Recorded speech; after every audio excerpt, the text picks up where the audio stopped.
Yo, yo, yo, straight up Tennessee family. What's up? It is Friday. It's your boy Ruck in the building. I will be joined by a guy that you guys may remember from March Madness 2023. Gonna start making some appearances, some dives right in here as football season approaches. Y'all, it's Friday, which means there are 15 days. Ooh, 15 of them.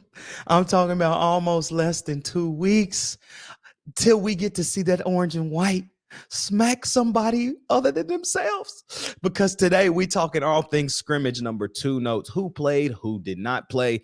And the biggest news out of scrimmage 2 is Brew McCoy, Dante Thornton. I've got some inside scoop that I cannot wait to let you guys know as far as how everyone played, but it was just amazing to hear from the top that Brew McCoy was in live action, getting his feet back wet.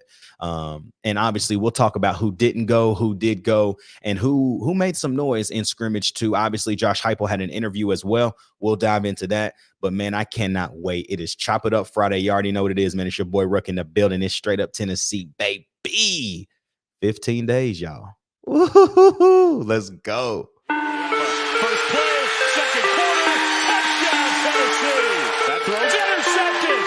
Pierce down the sideline. Touchdown.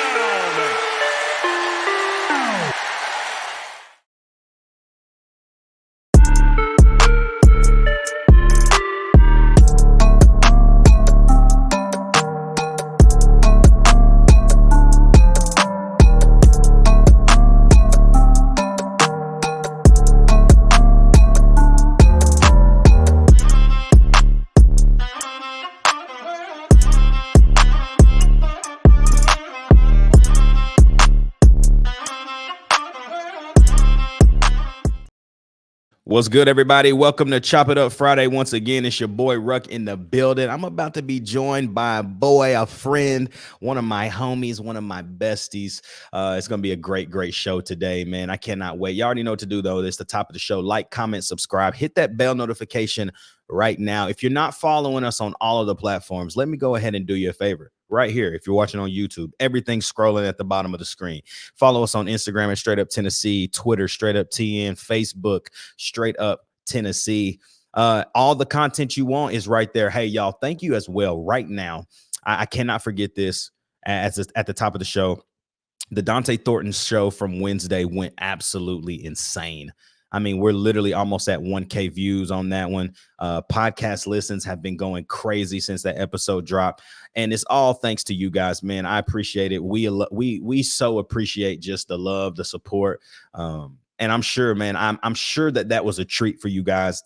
Dante, you can tell just from the conversation that we got to have, 45 minutes of just hanging with him, spending time.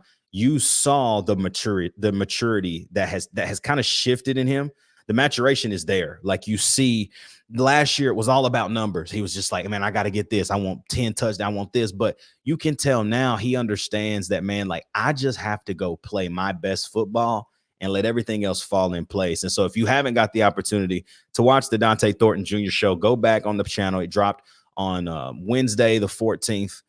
Go back and watch that, man. Me and Sel had a great time with that one. But I want to go ahead and kind of dive into today's show. So obviously scrimmage number 2 happened, and I brought a special guest on with me who's going to be hopping on the show a lot here in the next few weeks, few months. I want to bring on my boy C2 Cory. What is up, my boy?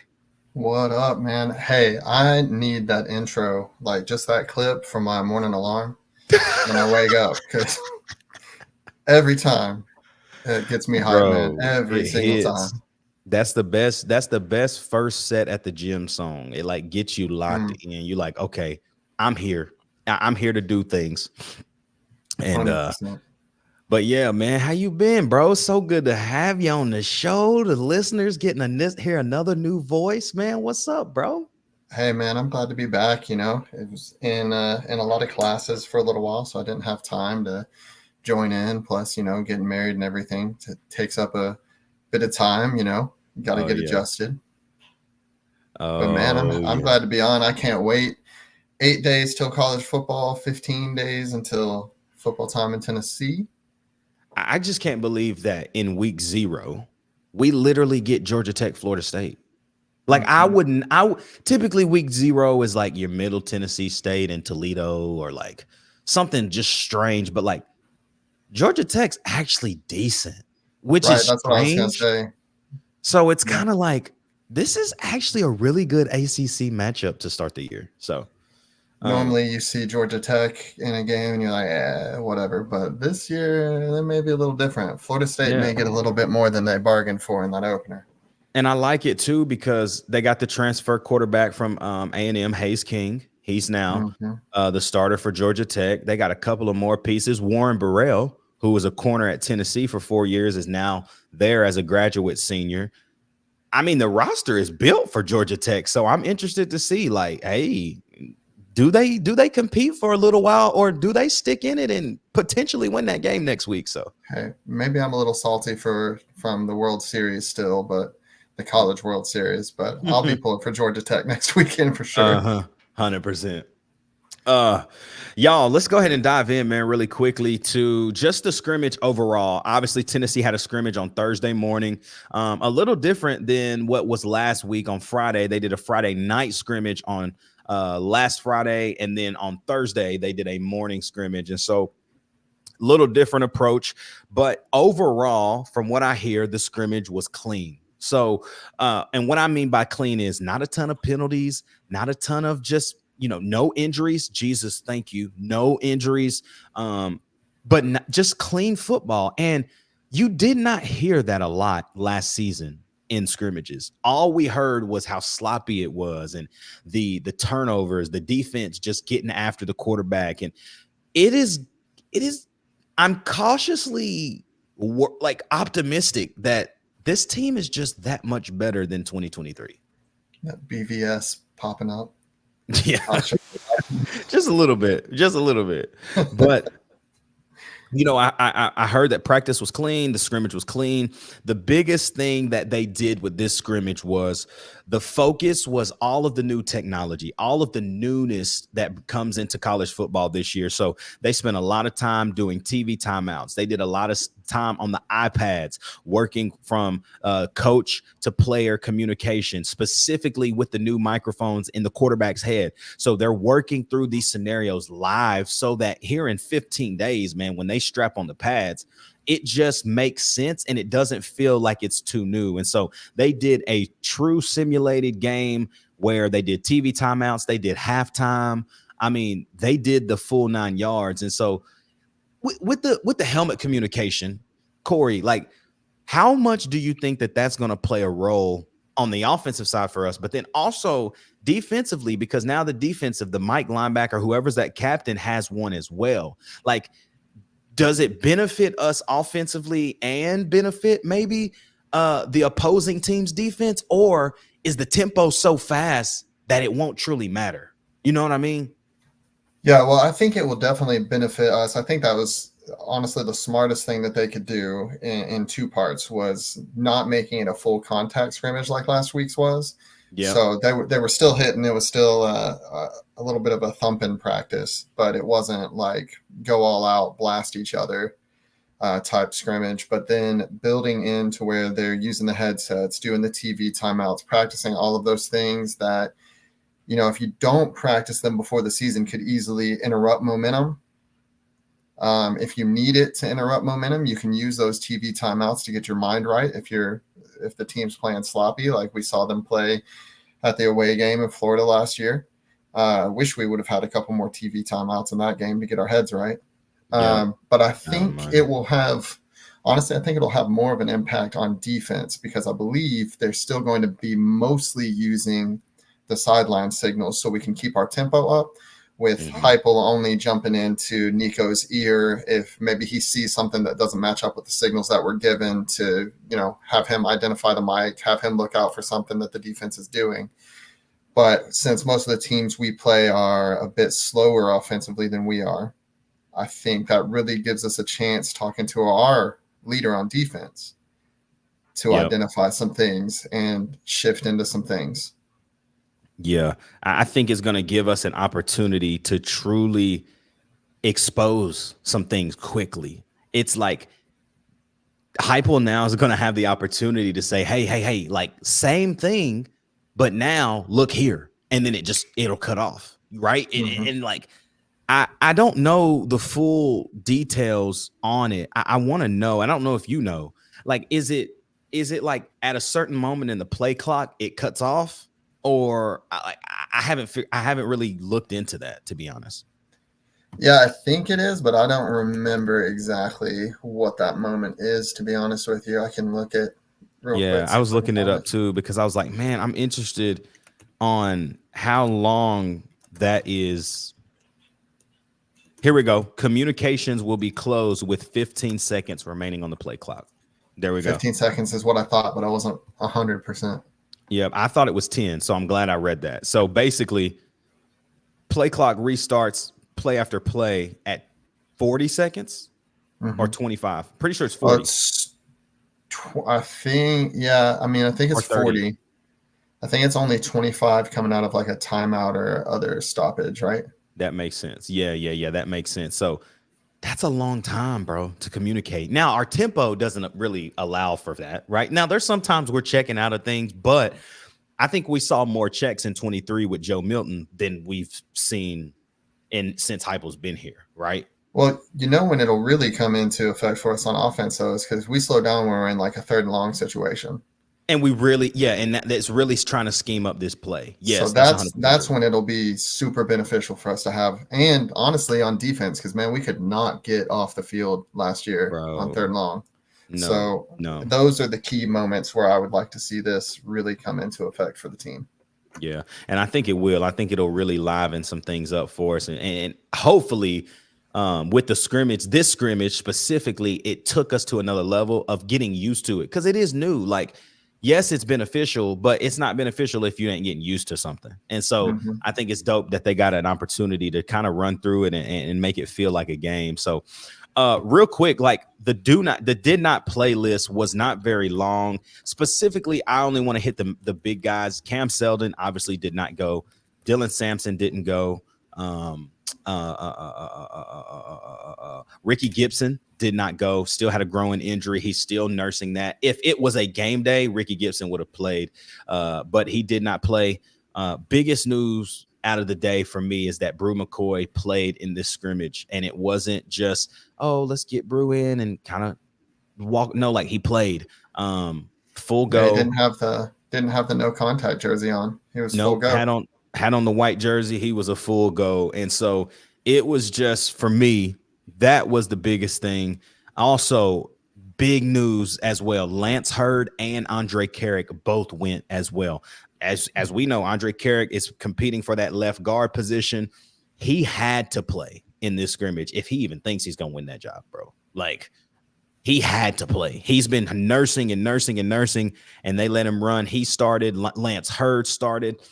Still no word of John Campbell Jr. I think we know who John Campbell is, and so we're not necessarily worried if he gets a go, but I guarantee you in scrimmage 3, John Campbell goes just to get his feet wet, man. Like, there's nothing like true reps, bro. Like, we can get to the game next in a couple Saturdays and they just turn it on. Yeah, but you gotta get those game-like reps in practice too, just to get your blood back flowing. You know what I mean?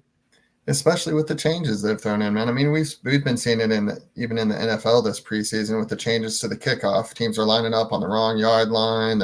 No one really knows what's going on, and I'm sure they practiced it, but it's so new that in those real in-game moments, obviously preseason, but right, they're still messing it up and being confused by it. So it's something our guys that have been injured really need, I think, to really feel comfortable.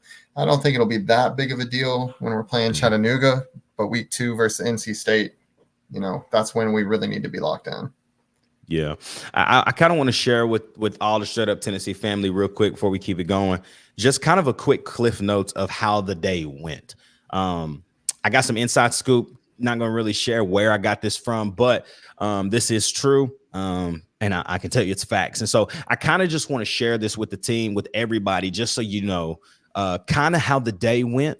And yeah, so check this out. Basically, none of the big guys played. Like I said, Dylan Sampson, Cameron Seldon, Ricky Gibson, everybody that didn't have to play did not play. Said that Jake Merklinger had a tough day. Said that he just did not look good, but Gaston Moore looked incredible today. Said that Dante Thornton, Arian Carter, and Jamad McCoy had massive days. Dante Thornton supposedly had a nasty long ball from Gaston Moore that was just eye-opening. Like, oh my God, this is what we thought we were getting from the Oregon transfer. And so that made me just smile ear to ear, because hearing his story, obviously interviewing him, and then him doing the work, and it's showing up. That gets me excited for him. Said Boo Carter had a lot of big plays as well.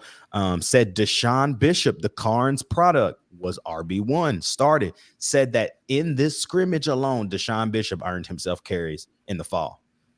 That is exciting. Mm-hmm. Mm-hmm. That's exciting for me, because I'm like, too. that's a Carnes kid. That's a Knoxville kid who is working his tail off of injury to truly get reps in a room full of 4- and 5-star guys when he was a preferred walk-on. Mm-hmm.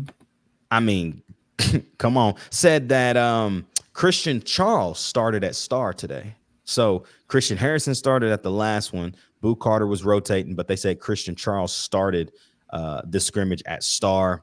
Again, like I mentioned, said that they were just getting used to the iPads, the in-ear communication on field. They had the mock halftime. They had TV timeouts. No injuries and not a lot of penalties. That is the thing I want to highlight for everybody. No injuries. Last fall camp, we were obliterating each other, and they were just getting injured left and right. It's what hurt. It's why Cooper Mays had surgery early in the season, and we were without Cooper Mays for 5 games. Like, none of that. And Cooper and Spraggins have been a full go as well, and no injuries. So that is a big thing on that penalties, that lack of penalties too, is it was a real officiating crew. Like, these are guys that'll be calling games on Saturdays. This wasn't just some, people's cousins came in to call the game for them. No, this was a real Larry. SEC officiating crew, and they're calling the game. So the fact that the penalties weren't a big deal, even with all the newness of the TV timeouts and the communication and everything, not getting plays in late, that's huge. Massive. Said, just for everybody to know, Nico Iamaleava did not play. Said that he has a stomach flu. So if you're hearing things and saying Nico's hurt, he ain't hurt. His booty might hurt a little bit because he got that stomach virus. But as someone who had it earlier this year, 100% does. Oh my gosh. But said obviously Ricky Gibson didn't go. This was one of the things that made me so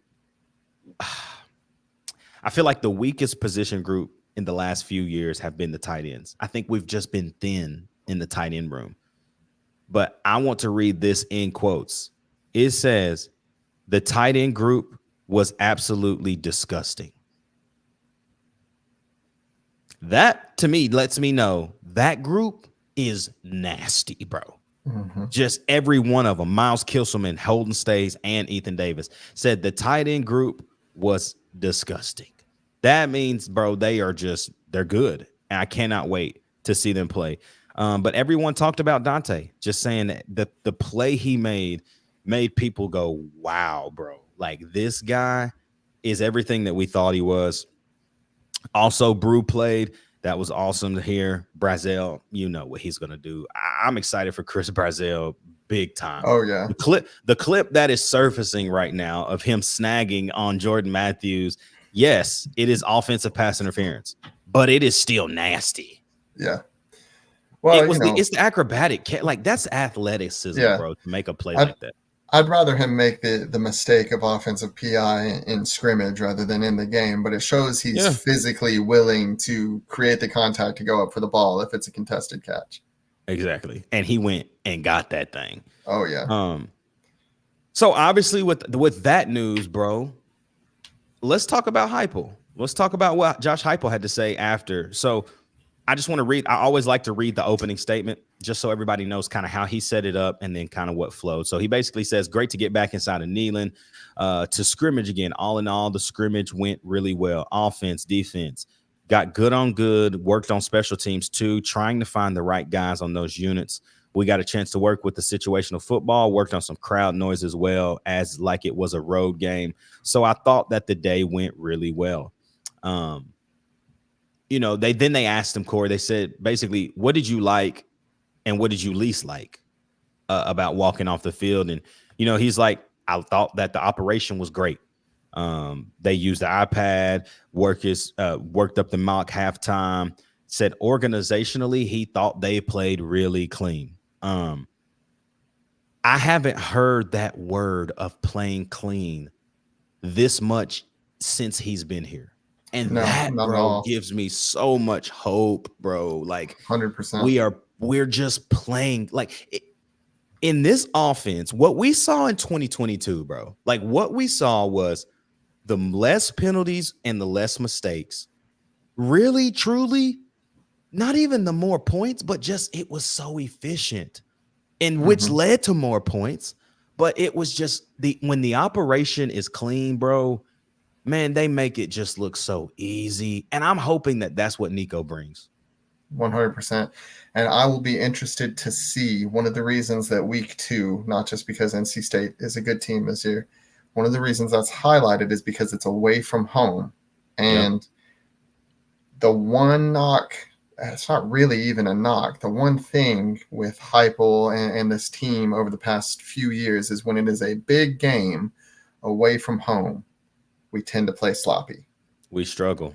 Yeah. And so I will be very interested to see if we keep that cleanliness going, that good organizational, no penalties running when we are away from home this season. That's my hope, my cautious optimism. As much as this game is if you're watching on YouTube, I'm doing air quotes. As much as the NC State is a neutral site, it's a home game for NC State. Really. It's up the street in Charlotte. Charlotte and Raleigh are not far from each other. And so as much of a neutral site game it may be, it's a home game. And I guarantee you we wearing the road whites. And I honestly, though, for some odd reason, I really think that we're listed as the home team right now, which would make sense because typically they try to do that to make it feel like we aren't. But yeah, we are. We're listed as the home team right now.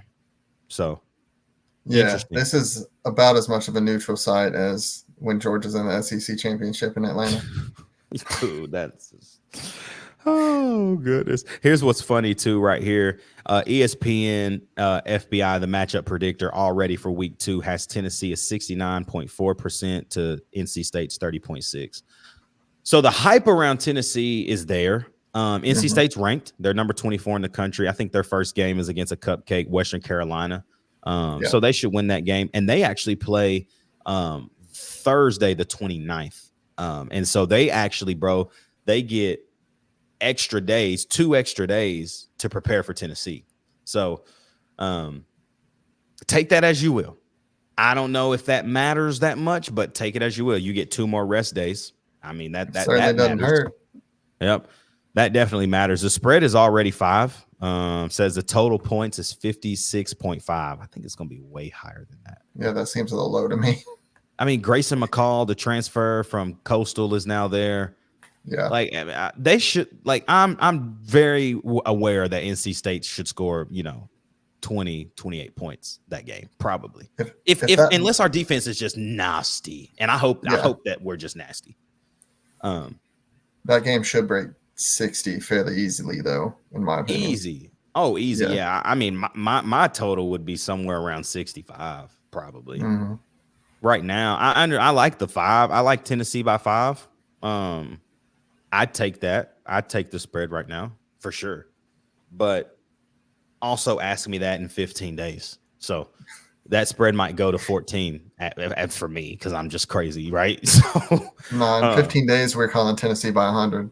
Honey, balls by 50. It doesn't matter. Yeah, it doesn't matter. Doesn't matter what we think will actually happen. It's by 100.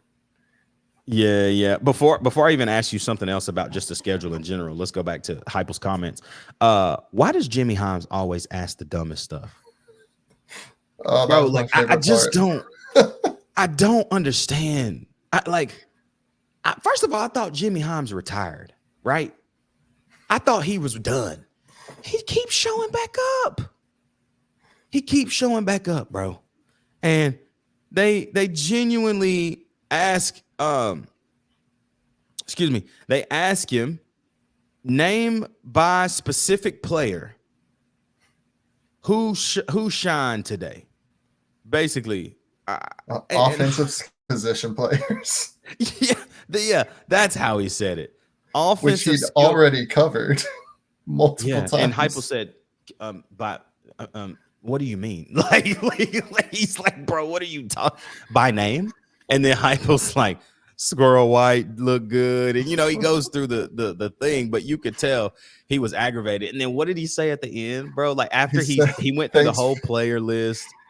He said, "Thanks for that straightforward question." But he cracked a smile while he was doing it, so he was being sarcastic as all get out. Bro, that's my head coach, bro. That's my coach. That is my coach. I thought here it is, individual offensive skill position players that played well during the scrimmage. But I do want to highlight who he said. The first person out of his mouth was Deshaun Bishop. Mm-hmm. He's a walk-on, Cory. He's a walk-on, dude. And he is creating a path to get on the field. I have a sneaky suspicion too, bro, that he's going to be great because of the work that he's putting 100%. in. Red shirt now, freshman too, red shirt freshman because he got injured last year. He's got years ahead of him, man. And if he can get on that field, man, how good for Knoxville recruiting will that be? Well, and he wasn't the only running back that's in our depth that was called out. He also called out Peyton Lewis, which for me, the depth at running back has been something that I've been a little nervous about over the offseason. I know Dylan Sampson is going to take off. I hope Cam Seldon's healthy, obviously, and he does his thing this year too. But seeing two guys that kind of I thought would be more buried on the depth chart getting props during practice, now they may not see tons of playing time, but it gives me a little bit of hope that if Dylan goes down, God forbid, knock on wood, that we aren't just dead in the water at that position. And that's what I'm praying is like, I feel like Dylan Sampson is so ready to, like, I think we saw in the Citrus Bowl, like this dude is built for an RB1 type role. I mean, I'd go back. There's many games in Samp's career already that I go back and I'm like, God, bro, he looks like Alvin Kamara. Like the first time, the Missouri game in 2022, when he comes in the back half of the game and gets like 7 carries for like 97 yards. It's just like, bro, he got in late and still almost put a hundy on your head. Then I think last year, bro, the best, I mean, he single-handedly beat Kentucky for us. Yeah. I mean, literally by himself. I mean, from dump passes to running, like that was the most touches he had other than the Citrus Bowl. And I think he had 17 touches. And I was like, bro, he is built and ready for all of the RB1 carries, bro. And the thing about it is, or at least for me, when I think of Dylan, I think of speed because his acceleration when he finds the hole, when he sees the hole, is incredible. But I went back and watched some of his highlight videos today just to, feel good about football coming back soon. And the amount of people that he runs over, it's not just speed. He bowls people over and breaks tackles. And it's not through elusiveness most of the time, which honestly would be something I would like to see a little bit more because it would slow him down less than just running through somebody, as much as I enjoy watching him do that. Right. But now he's hit the gym. He's put on even more weight. Yeah. So like at some point this season, I expect us to see some linebackers and secondaries making career decisions on, I don't know if I want to go up high or even in the middle. I'm going for his shoelaces and hoping for the best. I'm with you. And what I hope, dude, is that you see that too in Cam Seldon. Because like Cam Seldon didn't play last year. Let's just call it what it is. You had Jay Wright, Barry, and D Sam. Cam played on kickoff, and who is Cameron Seldon, right? Like, I think that's the question that we get to see this year is, does he have like a Jalen Wright 2022? Not last year, because Jalen Wright was, I mean, to me, the best running back in college football. He was up there. I mean, like, he was top 5, at least top 5. Yep. I'm just biased, obviously, as far as being the best because I'm a Tennessee fan. But, I mean, dude, he made some plays last year. But the year before set him up. And the year before that was the Purdue game. Remember when he was 1 yard short? Yeah. Yeah. When we really won that bowl game, but he was 1 yard short. Yeah, that was trash. We know how the NCAA loves Purdue. It's fine. And so, yeah, in all facets of sports, so stupid. Anyways, it set him up for what was an explosion in his junior year. Can Cameron Seldon have that same type of impact right now? And I feel like he has to, or else Deshaun Bishop, Peyton Lewis could pass him up, man. I mean, he's not getting that many reps right now.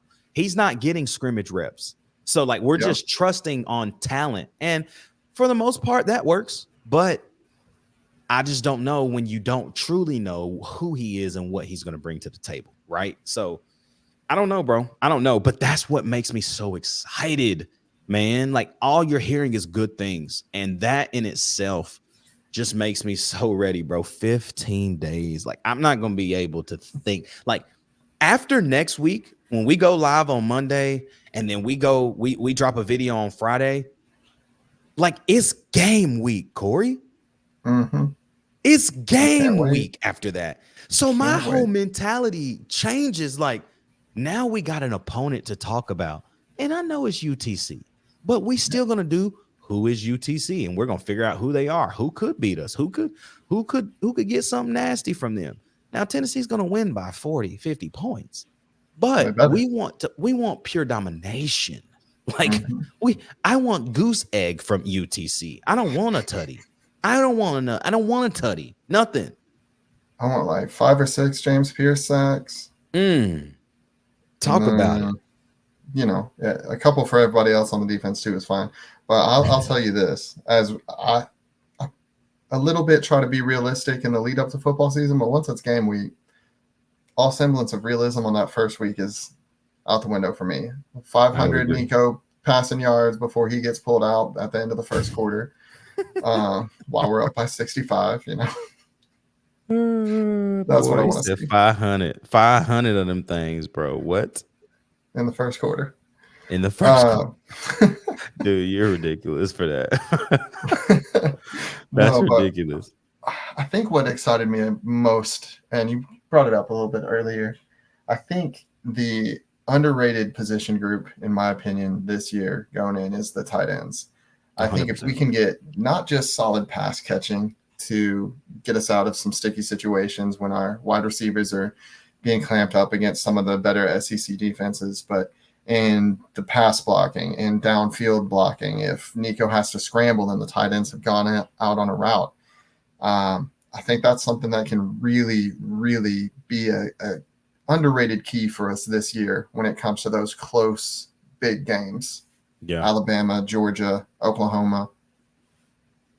A lot of people always say that your tight ends should be there they're the best people to bail you out, right?